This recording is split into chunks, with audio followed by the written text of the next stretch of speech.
Jésus vit un homme assis au milieu des péages et qui s'appelait Matthieu. Il lui dit « Suis-moi ». Cet homme se leva et le suivit. Je m'arrêterai dans ce passage de l'évangile de Matthieu au chapitre 9 simplement sur cette interpellation de Jésus auquel répond cet homme qui se lève immédiatement et suit Jésus sans poser plus de questions.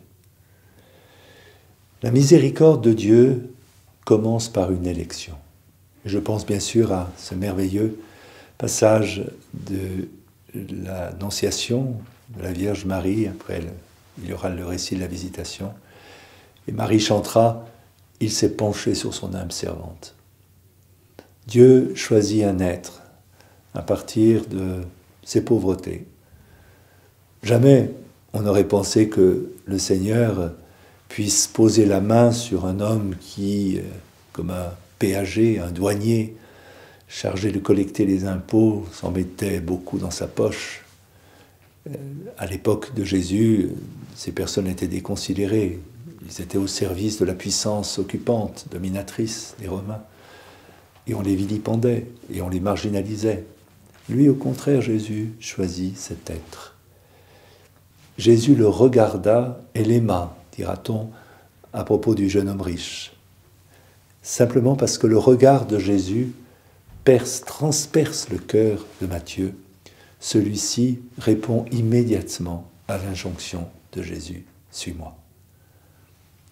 La miséricorde de Jésus va rejoindre tellement profondément le cœur de Matthieu que celui-ci, sans discuter, va suivre Jésus. Jésus lui dit non pas « suis tel programme, on va faire telle chose », non, « suis-moi ».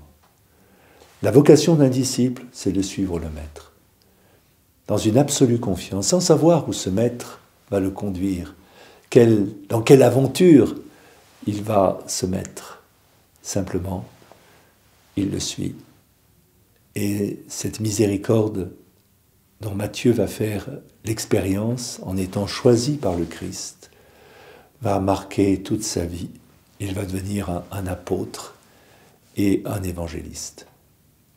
Oui, acceptons, nous aussi, d'entendre ou de réentendre cet appel de Jésus, « Suis-moi ». Tout commence par là. Avant d'être apôtre, il faut être disciple. Et dans ce petit mot, « il se leva », il y a déjà comme une allusion à cette résurrection qui en grec se traduit par « se lever ». Donc Matthieu suit Jésus en se levant et marche sur les traces de Jésus pour l'apprendre en quelque sorte, pour apprendre l'enseignement du Christ, mais plus profondément encore, apprendre Jésus, connaître de l'intérieur, entrer dans les sentiments du Christ, jusqu'à ce qu'il puisse en devenir un témoin privilégié.